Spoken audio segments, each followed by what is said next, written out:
우리는 지금 바세바와 관련된 다윗과 바세바의 사건이 막 폭풍처럼 휘몰아쳤던 앞에 여러 내용들을 몇 주에 걸쳐서 보다가 이제 새로운 내용으로 들어갑니다만, 사실 오늘 내용도 그 다윗과 바세바 사건하고 연결되어 있어요. 그래서 저번에 우리가 마무리하긴 했는데 간단히 한번 정리를 좀 해보자면, 다윗은 참 괜찮은 사람이었죠. 원래 누누이 말씀드렸지만 완벽한 사람은 절대 아니었습니다. 그래도 그나마 하나님께서 세우신 사람 중에 그래도 하나님을 사모하고 하나님을 존중했던 괜찮은 사람이었기 때문에 이전까지의 내용들을 보면 항상 괜찮았어요. 그런데 이 다윗과 바세바 사건을 기점으로 순식간에 그 전의 모습들을 다 마치 상을 엎는 것처럼 엎어버리고, 어떻게 이런 삶을 살 수 있지라고 할 만한 추악한 일들을 다윗이 막 삶에 만들어내기 시작했지 않습니까? 그 모습을 보니까 하나님의 은혜, 우리가 헤세드라는 그 핵심 단어를 기억했으면 좋겠다 말씀드렸는데, 하나님의 헤세드를 알고 그것을 또한 다른 사람들에게 베푸는 동안에는 다윗이 참 선한 왕의 이미지를 잘 가졌지만, 어느 순간 이 헤세드를 잃어버리니 백성들은 전쟁을 하고 있는데 본인은 뒤에서 후방에서 그냥 늦잠 자고 편히 자고, 또 그 와중에 다른 가정을 파괴시키는 행동을 하면서 그 불륜을 저지르고, 또 아이가 생긴 것을 알고는 그것을 덮기 위해서 마치 그 남편 되는 충신 우리아를 위하는 것처럼 전쟁에 있는데 잠시 돌아와 쉬라 그러고, 충신은 그 말을 따르지 않고 어떻게 백성들이 고생하고 있는데 내가 쉬겠습니까? 라고 거절하니까 이 사람을 계획적으로 죽이기 위해서 전쟁터의 가장 앞에 보내서 너희들은 다 뒤로 빠져, 이런 왕으로서 하지 말아야 될 일을 하면서 이 사람을 죽이는, 그리고 그 일을 이루기 위해서 완벽한 범죄를 만들기 위해서 다른 이스라엘 사람들도 함께 죽게 만드는 악한 왕이 되었습니다. 이때 하나님께서 다윗을 어떻게 드러내시냐면, 제가 여러 번 말씀드렸죠.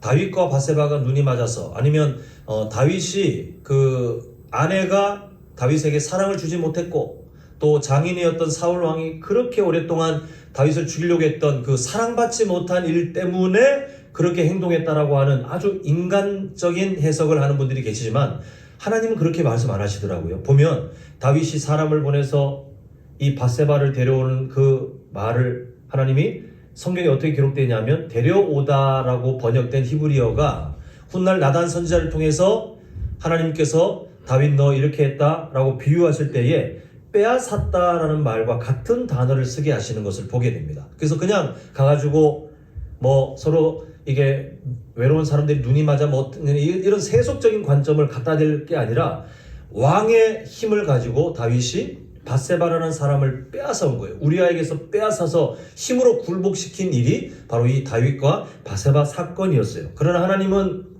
이 다윗이 계속해서 멈춰야 될 시점에 멈추지 못하고 더 심하게 악한 일을 하다 보니 하나님께서 결국은 나단 선지자를 통해서 급 브레이크를 밟게 하십니다.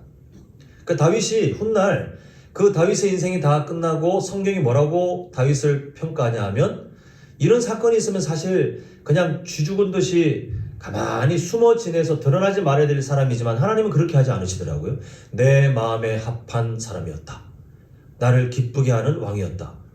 우리가 아무리 이 사건을 드러내면서 어떻게 그런 평가를 받을 자격이 있습니까? 라고 한다 할지라도 하나님은 다윗의 그 중심을 알고 계셨어요.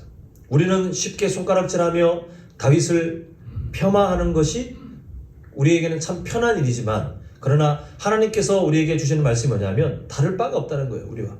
다만 다윗에게 있는 아주 강점이 있는데, 그게 뭐냐 하면 하나님께 돌아와야 될 시점이 되면 빨리 눈치를 채고 하나님께 진짜 모든 진심을 다 쏟아내며 회개하고 그 삶을 돌이킬 수 있는 그 장점이 바로 다윗에게 있었고, 나단 선지자를 통해서 이 잘못을 지적했을 때에 자존심을 세우며, 과거에 사울 왕이 그랬죠. 왕의 자존심을 세우기 위해서 사람들을 막 몰살시키고 그랬는데, 이 다윗은 그 이야기를 듣자마자 내가 하나님께 범죄하였다라고 전심을 담아 하나님께 회개했더니 하나님이 용서하시는 것을 보게 됩니다.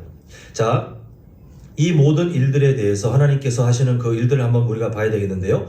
사무엘하 11장 27절을 화면을 통해서 보시면, 다윗이 깨닫기 전에 어떤 일을 했는지 우리가 주목할 것은 하나님께서 하시는 평가입니다. 자, 보면 다윗이 사람을 보내 그가 밧세바예요. 마치 선한 왕처럼 우리아를 자기가 죽였잖아요. 근데 이 충신 우리아를 죽게 한 다음에 마치 전쟁에서 죽은 것처럼 내가 혼자 된 그 아내를 나의 아내로 불러서 내가 그 인생을 책임지겠다. 선한 왕 코스프레를 할 때에 하나님은 속지 않으셨습니다.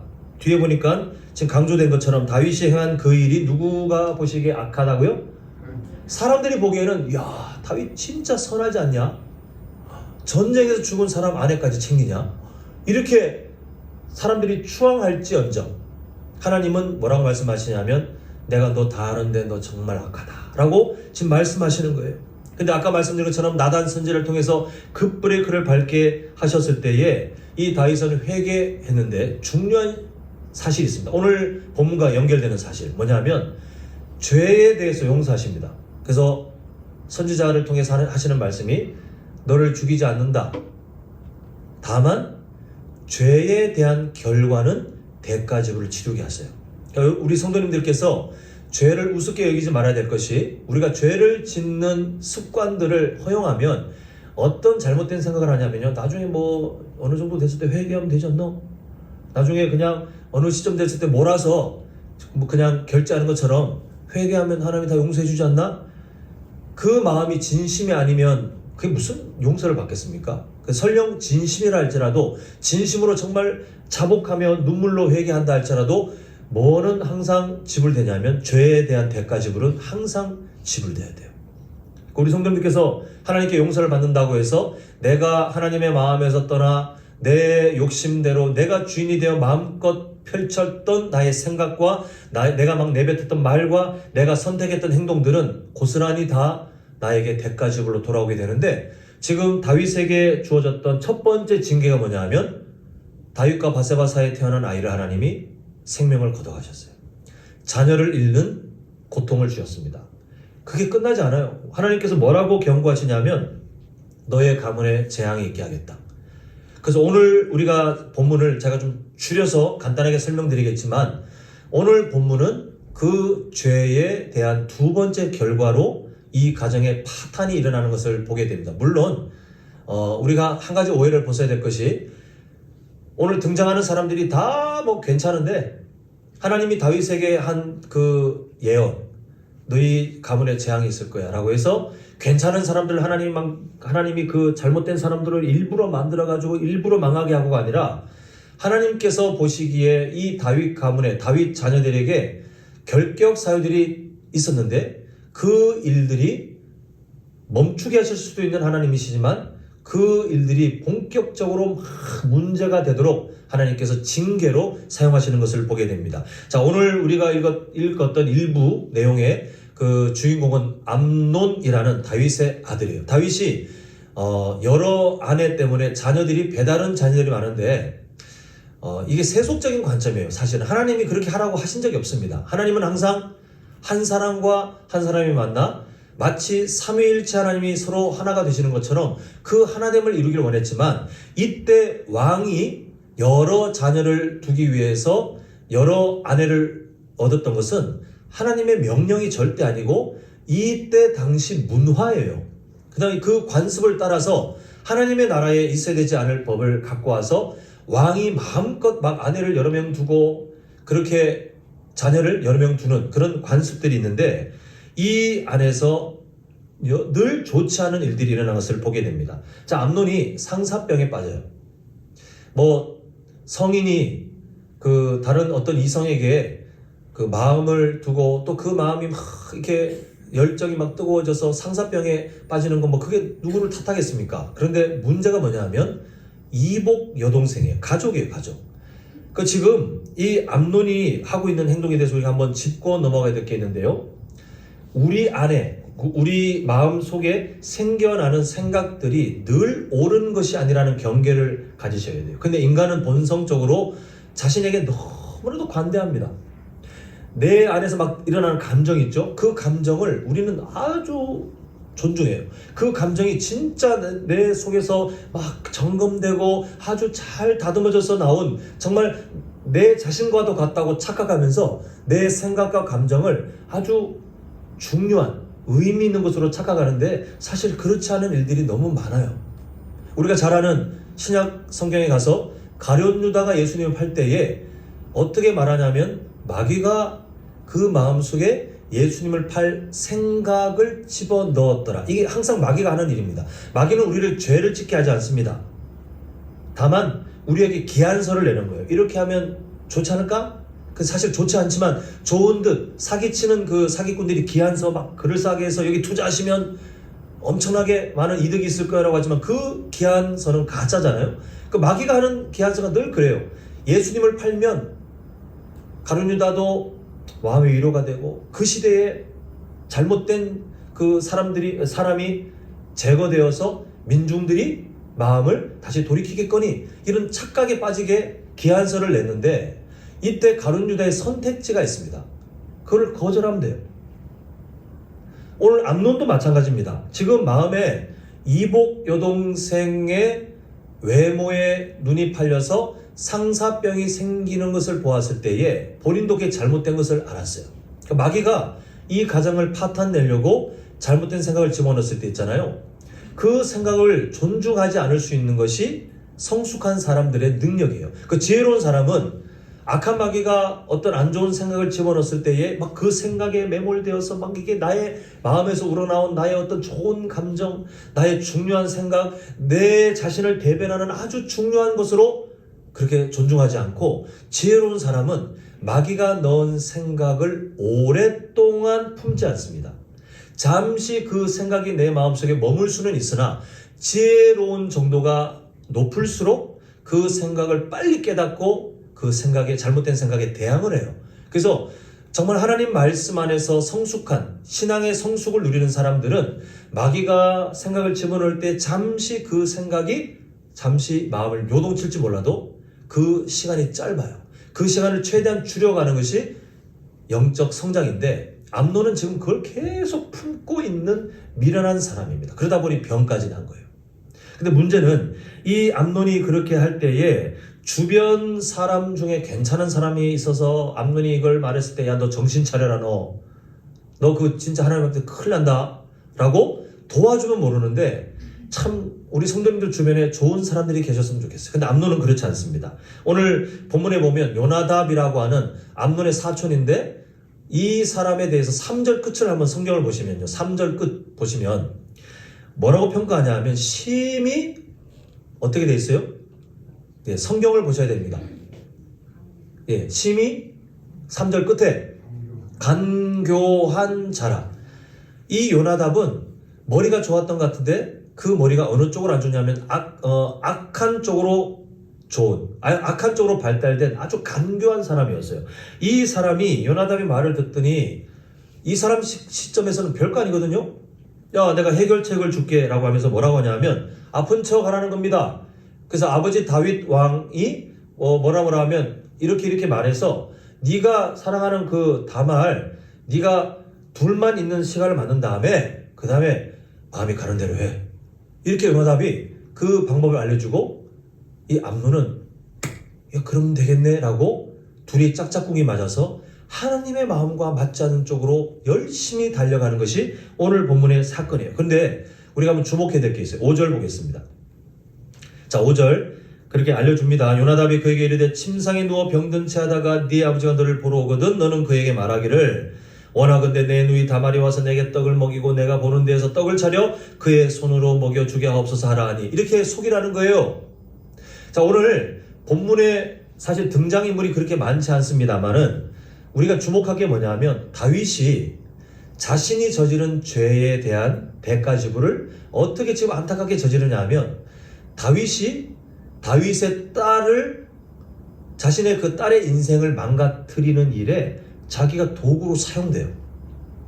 그 다윗은 그걸 원치 않았던 사람이겠죠. 근데 전혀 깨닫지 못하고 이 악한 계획에 다윗이 친히 본인이 사용되어져서 딸을 그 맹수가 있는 구렁텅이로 보내는 그런 역할을 하게 됩니다. 이게 훗날 얼마나 다윗에게 큰 상처가 될까요?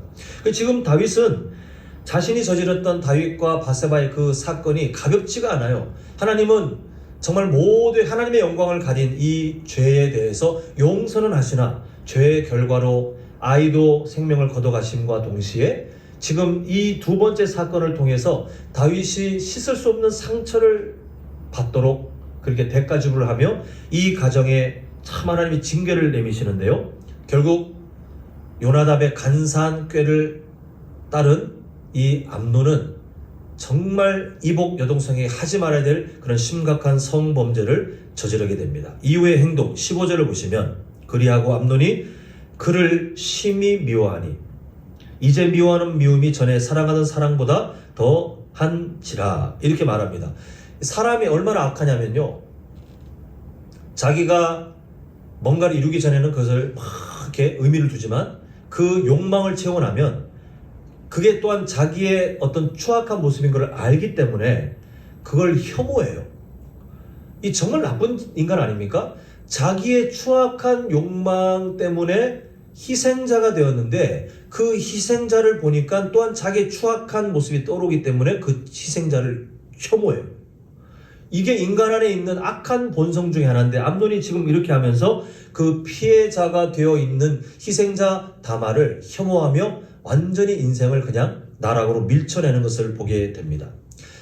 사랑하는 성도 여러분, 세속적인 세계관을 가진 사람은 오늘 본문을 달리 해석합니다. 암논을 어떻게 보냐 하면 사람을 잘못 만나서, 그런 유혹거리를 잘못 만나서 그렇게 된 게 아닐까라고 그렇게 암논 입장에서 해석을 할 수 있어요. 이 사람들의 그런 해석이 뭐냐면 암논이 이런 질문을 던지는 거예요. 만약 암논의 인생에 외모가 출중한 이복 여동생 다말이 없었다면, 다말의 그 외모가 그냥 보통이었다면 이런 죄를 안 짓지 않았을까? 아니면 이 암논 인생에 요나답처럼 간사하여 그 마음을 막 부추겨서 결국 행동으로 만든 그 부추기는 사람이 없었다면 괜찮지 않았을까? 이렇게 보는 거예요. 어찌 보면 말이 됩니다. 왜냐하면 인간은 환경의 영향을 잘 받는 존재이기 때문에 그렇습니다. 우리는 살아가며 나는 괜찮은 사람이야, 나는 견고한 사람이야, 나는 뭐 이래라고 하지만 우리는 있잖아요, 환경에 쉽게 영향을 받아서 순식간에 우리의 마음이 막 흔들흔들, 우리의 마음에 막 요동을 치는 그런 연약한 내면을 우리는 다 갖고 있어요. 우리가 괜찮다고 하는 순간 우리는 다 뒤통수를 맞게 돼 있는데 지금 이 연약한 모습을 지금 말하고 있는 거예요. 인간이 연약한데 그 환경이 그래서 그런 거 아니냐. 그 마음에 그런 생각이 드는 여인이 있었고 또 그 생각을 행동으로 하게 되는 그런 부추기는 사람이 있었기 때문에 그런 것 아니냐라고 인간에 대한 이해로 지금 등장시키고 있는데, 만약 이 이론이 맞다면 사람들에게 끼쳐지는 좋지 않은 환경들이 있죠. 사람들을 자극하고 스트레스를 주고 또 안 좋은 생각을 하게 하고 안 좋은 행동을 하게 만드는 어떤 원인들, 어떤 환경의 요인들, 그 요인들을 제거하면 이 세상은 살만한 동네가 되지 않을까라고 해석이 되는 거예요. 또 우리 성도님들은 어떻게 생각하십니까? 우리가 멀리 갈 것 없이 사람들이 정말 그런가? 할 것 없이 우리 한번 삶을 돌아볼게요. 우리 성도님들 정말 예수님 믿으시면서 예수님 사랑을 따라 내가 다른 사람들에게 사랑을 베풀면 참 좋겠다, 아마 다 동의하실 겁니다. 한 분도 나는 이를 악물고 예수님의 사랑을 절대 나타내지 않고 반대로 살 거예요 라는 분들은 제가 한 번도 만나본 적이 없어요. 저를 비롯해서 아마 모든 분들이 그 생각엔 동의하실 겁니다. 근데 잘 안 되죠. 왜 안 되냐면 우리가 예수님의 사랑으로 사랑을 베풀고 싶지만 그 마음을 뛰어넘는 우리를 힘들게 하는 사람들이 있어요. 직장 상사가 나를 괴롭혀요. 아니면 고부간의 갈등으로 서로 상처를 받았다는 사람들이 있어요. 나는 좀 잘해보고 싶은데 나를 힘들게 하는 사람들이 있어요. 남편과 아내와 남편이 서로 미워해요. 원수처럼 지내요. 잘해보고 싶지만 그 마음이 언제든지 무너질 수 있는 날 힘들게 만드는 그 환경, 그 사람이 우리 주변에 있으면 우리는 영향을 받죠. 하나님께 예배하는 걸 중요하게 생각하지만 그게 틀리다고 생각하지 않지만 주일 그 시간을 타협할 만한 일들이 성도님들 주변에 있지 않습니까? 갑자기 나에게 중요한 사람이 어떤 약속을 잡게 한다든지, 아니면 내가 원하는 어떤 일을 하필 주일날 해야 되는 그 어떤 일들을 우리는 환경 속에서 만나면 갈등해요. 거룩하게 살고 싶다고는 생각하는데 이 세상 문화들 중에 나를 자극하는 그런 일들이 얼마나 많은지, 폭력적이고 잔인하고 아니면 공포에 막 찌들게 만들거나 아니면 음란한 것에 빠지게 만들고, 이 세상 문화들이 점점 더 그 장벽들이 나눠져서 허용되어 있는 그런 세상을 살고 있으니 얼마나 잘 유혹이 되는지. 그리고 세상 살면서 술자리가 그렇게 많은 사람들, 그 자리를 거기서 결단하게 참 눈치가 보이고, 우리 성도님 중에 안 계셨으면 좋겠습니다만 너무 힘들어, 부스럭부스럭 불 켜가지고 담배 한 대 빨고 하면 그때 스트레스가 한번 쑥 날아가는, 이걸 내가 끊을 수 없는, 그만큼 나를 힘들게 하는 것들이 많아서 내가 이걸 끊을 수 없는 그런 일들.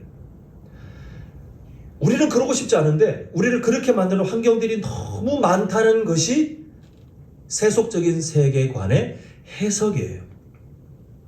이런 환경들이 없어진다면, 나를 힘들게 하는 사람들이 없으면 우리는 예수님의 사랑을 더 잘 펼칠 수 있을 것 같고, 나를 정말 갈등하게 안 하는 그런 약속들이나 그런 사람들이 내 주변에 없으면 나는 주의를 잘 지킬 수 있을 것 같고, 내 주변에 나를 유혹할 만한 그런 세상의 문화들이 없으면 우리는 거룩을 향해 더 자라갈 것 같고, 나에게 어떤 스트레스들이 없으면 우리가 그런 세속적인 문화에 안 빠져도 될 것 같은 그런 생각들이 든단 말입니다. 그런데 하나님께서는 오늘 본문을 비롯하여 성경 전체의 그 지리를 통해서 우리에게 질문을 던지시는데, 이렇게 질문을 던지시는 듯 보이는 거예요. 과연 너희들 인생에서 그런 환경들이 사라지면, 그런 원인들이 사라지면 너는 스스로 괜찮은 인생을 살 것 같으니? 라고 질문하시는 거예요.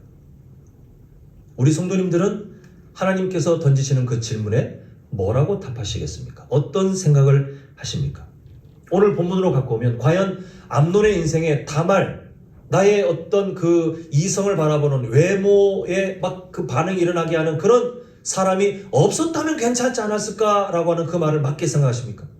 그런 상사병에 빠졌는데 요나답 같은 인간이 와가지고 막 행동을 부추기는 그런 일만 없었다면 그냥 잘 사그라들었을 것이라고 믿으십니까? 정말 다 환경 탓이라고 생각하십니까? 우리 성도님들 인생에 나를 힘들게 하는 사람만 없으면, 내가 주일 성수에 방해되는 약속들만 안 잡힌다면, 세상의 문화만 없으면, 나에게 스트레스거리만 없으면 나는 괜찮은 사람으로 알아서 살아갈 수 있다라고 그렇게 생각하지 않겠습니까? 더 거룩하고 깨끗한 삶을 스스로 살아갈 수 있다고 생각하지 않겠습니까? 근데 하나님께서 하시는 답이 뭐냐면, 오늘 본문에 대한 답이 뭐냐면, 암논이 그런 행동을 한 것은 환경 탓이 아니다.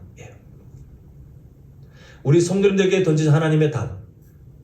성도님들께서 지금까지 살아오시면서 늘 거룩하지 않았던 어떤 모습들이 있겠죠. 그런 모습들에 대해서 하나님이 하시는 말씀, 환경 탓이 아니다.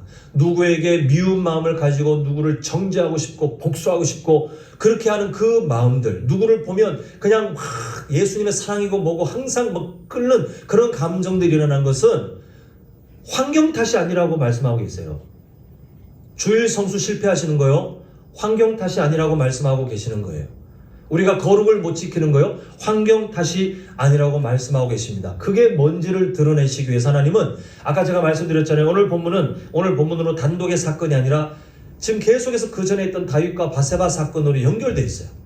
하나님은 그 또한 전 사건을 통해서 우리에게 뭘 보여주시냐면, 다윗이라는 한 사람의 인생을 적나라하게 드러내셔서 우리에게 말씀하시는 바가 뭐냐 하면, 환경 탓을 할 게 하나도 없다라고 우리에게 변치 않을 진리를 말씀하고 계십니다. 자, 이전에 다윗 삶을 한번 간단하게 보면 엇나갈 일들이 수도 없이 많았어요. 수도 없이. 그냥 세상 비관하고 안 좋은 결과로 달려가도 누가 뭐라고 할 수 없을 정도로 인생의 밑바닥을 쳤던 다윗입니다. 그런데 다윗은 그러지 않았어요. 왜요? 환경 탓을 하면 되지 않습니까? 아까 말씀드린 것처럼 인간의 연약한 본성, 환경의 영향을 쉽게 받는 존재가 맞으니 다윗은 그렇게 살아야 말이 되잖아요. 근데 다윗은 그렇게 살지 않았어요. 여기에 실마리가 있습니다. 여기에 하나님께서 우리에게 던지시는 정답이 바로 여기에 있어요. 우리는 환경 탓을 하고 싶지만, 다윗 봐라, 얼마든지 안 좋은 선택을 할 수 있지만 다윗이 왜 안 좋은 선택으로 가지 않고 시편에 있는 그 눈물의 고백들, 그 몸부림을 친 다음에 마지막은 항상 그러나 하나님은 나에게 신실하시며 나에게 반석이시며 내가 하나님께 예배할 그날이 올 줄 믿습니다 라고 다시 돌아왔느냐, 하나님은 그걸 보라는 거예요. 반대로 그렇게 살아왔던 다윗이 어느 순간 갑자기, 자, 다윗과 바세바 사건부터 이어져서 어느 순간 갑자기 헷세대를 잃어버리고 백성들이 전쟁에 있으면서도 그렇게 자신은 뒤에서 희희낭낭 놀고 있고 불륜을 저지르고 충신을 죽이고 그리고 그렇게 계속해서 그렇게 거짓된 사악한 왕의 모습으로 변질되게 된 게 뭐라는 거예요? 환경 탓이 아니라는 거예요. 조건은 똑같아요. 왜 같은 사람인데 밑바닥을 칠 만한 사건에서는 밑바닥을 치지 않고 하나님의 평안을 누릴 때는 밑바닥을 치며 악한 왕이 되었는가? 그 이유가 뭐냐 하면 저를 따라합니다. 하나님의 말씀에 대한 태도 때문이다. 자, 오늘 본문 앞에 있는 연결되어 있는 그 바세바 사건에 대해 하나님이 하시는 평가가 있는데, 자, 우리 사무엘하 12장 9절부터 10절 한번 보겠습니다. 자, 9절 먼저 보겠는데요.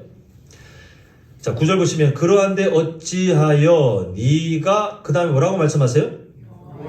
말씀을 업신여겼기 때문에, 그 다음에 나 보기에 뭘 행했어요? 악을 행했다. 악을 행한 이유가 뭐라는 거예요? 환경 때문에 다윗이 외로움이 많고 욕구불만해, 뭐 이러하여 하필 바세바가 그 시점에 왜 목욕해서, 그건 그 나라 문화에 어쩔 수 없어요. 지붕이 다 뚫려 있는 구조이기 때문에 뭐 자기가 목욕하는 걸 본 사람의 잘못이지 왜 그 여인 탓입니까? 환경 탓을 하면 다 남 탓이에요. 그런데 그게 아니라는 겁니다. 이유가 뭐라는 거예요? 여호와의 말씀을 뭐 했기 때문에? 업신여겼기 때문에 힘으로 다른 가정의 여인을 빼앗아 와서 욕정을 채우고 그 남편인 충신을 죽이고 계획적으로 그걸 덮기 위해 자기가 마치 선한 왕인 것처럼 거짓 코스프레를 하고, 이유가 다 뭐라는 거예요? 하나님의 말씀을 업신여겼기 때문에. 더 들어갑니다. 자, 10절 보시면 이제 네가 뭐라고 해요? 나를, 하나님 말씀을 업신여기는 그 태도의 근본이 뭡니까? 하나님을 업신여기는, 하나님을. 다윗은 절대 그렇게 생각 안 했을 거예요. 그런데 하나님은 네 마음의 중심이 나를 업신여기니 내가 너에게 준 말씀도 업신여기고 네가 악을 행했다. 이 답이 그대로 오늘 본문의 암논에게도 적용되는 겁니다. 암논이 이복 여동생이 너무 예뻤기 때문에, 아니요. 뭐 때문에요? 하나님 말씀을 업신여겼기 때문에요. 요나답이라는 인간이 옆에서 아무리 간사한 말을 한다 할지라도 안 넘어갈 수 있어요. 근데 왜 넘어갔다는 거예요? 그런 사람이 옆에 있었기 때문이 아니라 하나님 말씀을 업신여겼기 때문이다 라고 말씀하고 있습니다. 죄송하지만 이제는 우리의 삶을 좀 봐야 되겠어요. 우리 성도님들이 머리로는 예수님의 사랑을 나도 담고 싶다, 그 사랑을 나도 나타내고 싶다라고 하지만 왜 마음속에 한 사람 이상의 미운 사람이 있습니까? 왜 불편한 그 관계가 여전히 존재하고 있습니까? 예수님은 하나님과 깨어졌던 여러분과의 그 관계를 화목시키기 위해서 자신을 다 던졌건만 왜 아직도 성도님들은 누군가에 대해서 정죄하고 싶은 대상이, 누군가를 못마땅하게 하는 대상이, 누구를 미워하고 그 사람을 생각하면 그냥 불평불만들이 아니면 꼬집고 싶은 그런 지적하고 싶은 감정들이 왜 항상 마음속에 여전히 도사리고 있습니까? 그 사람 때문일까요? 아니면 오늘 말씀의 답으로 하면 뭡니까? 하나님의 말씀을 업신여겼기 때문입니다. 죄송하지만 변명할 게 없어요. 왜 주일 성수에 타협됩니까? 이 세상 먹고 사는 그것 때문에 힘들어서요? 아니요, 죄송하지만 하나님 말씀을 업신여기기 때문입니다. 왜 성도님들의 삶의 거룩이 무너집니까? 이 세상이 너무 문화가 그래요? 죄송하지만 다른 이유 없어요. 하나님 말씀을 업신여기기 때문이에요. 그 외의 모든 것들 다 우리는 타협할 거리가 없어요. 우리가 하나님 말씀을 업신여기는 자리에서 우린 늘 다윗이 그 전에 보였던 모습처럼 추악한 모습들을 우리는 충분히 만들 힘이 있는 사람들이에요. 성도님들 스스로를 너무 인간적인 하나님의 자녀로서의 성도님들 말고 인간으로서의 스스로를 너무 관대하게 보지 마십시오. 우리는 원래 예수님의 십자가 사랑 없으면 영원한 저주 아래 갇혀도 할 말 없는 하나님에 대해서 적극적으로 범죄했을 또 했던 그런 인생입니다.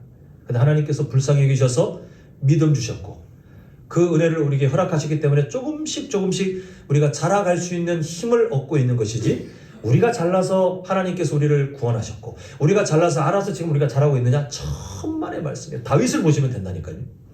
하나님의 말씀을 업신여기는 순간 순식간에 우리는 하나님의 마음을 등지고 열심히 죄를 지을 수 있는 사람들이에요. 우리 성도님들, 예수님 믿기 참 쉽지 않죠, 그죠? 예수님 믿으면 다른 종교처럼 그냥 기복신앙처럼 예수님 믿으면 이러이러하되, 저는 아니라고 봅니다.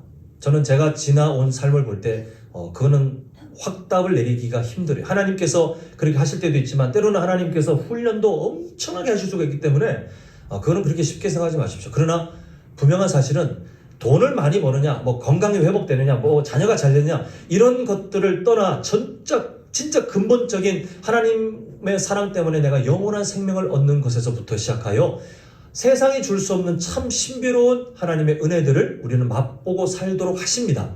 그게 우리에게 가장 큰 복이에요. 근데 우리가 그렇게 복을 누리고 살고 있지만 예수님 믿는 것은 저는 참 힘든 일인 것 같아요. 차라리 세상 편하게 사실 거면 이제 그냥 신앙생활 딱 끊고 그냥 자유롭게 사시면 돼요. 그러면 고민거리도 사실 없어요. 근데 교회 오면 맨날 이래라 저래라.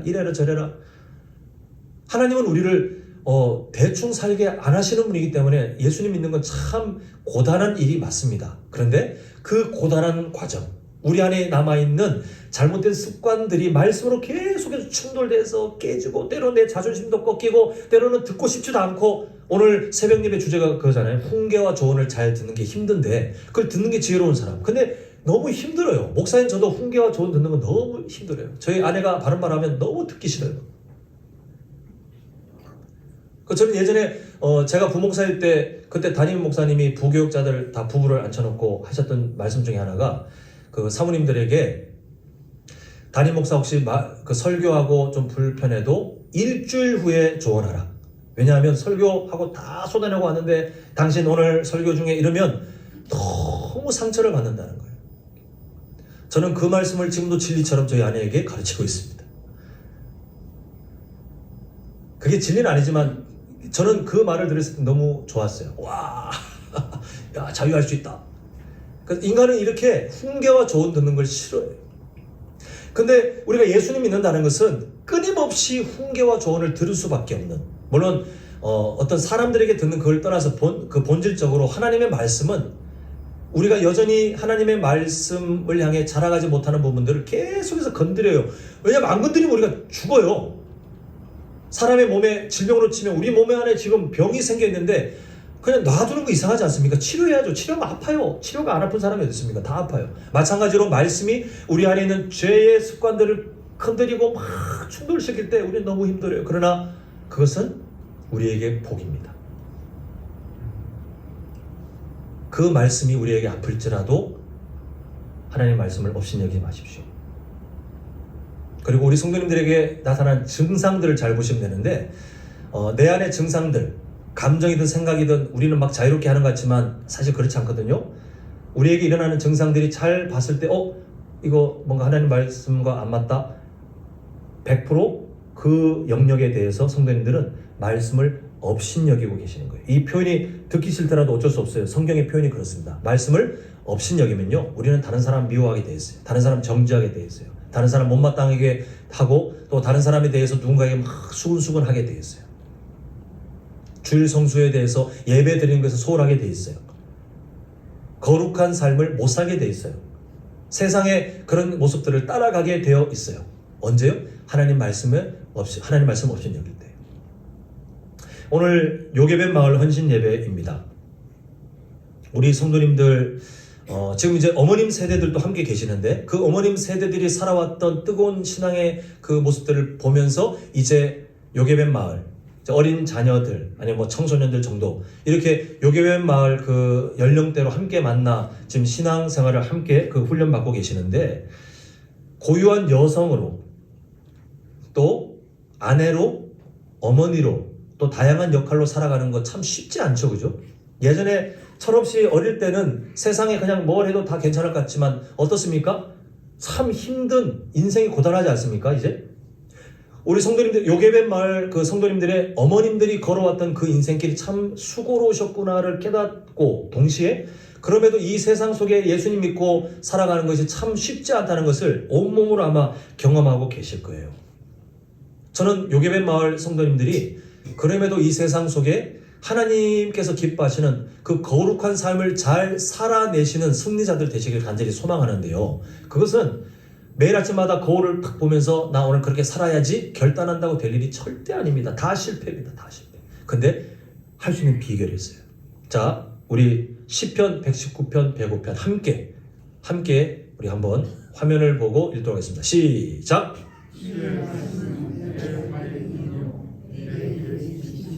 자, 지금 본문의 표현의 그 상황을 보면 낮입니까 밤입니까? 에? 지금 비유되고 있는 상황이 어때요? 대낮에 아무런 의미 없잖아요. 지금 캄캄한 밤인데 우리는 이 캄캄한 밤을 잘 경험하지 못해요. 우리나라가 그래도 기반 시설이 잘 돼 있어서 꽤 가로등도 많고 어두운 지역을 꽤 우리는 못 만납니다. 그죠? 근데 과거에 지금 우리 연세 있는 권사님들 옛날 생각해 보십시오.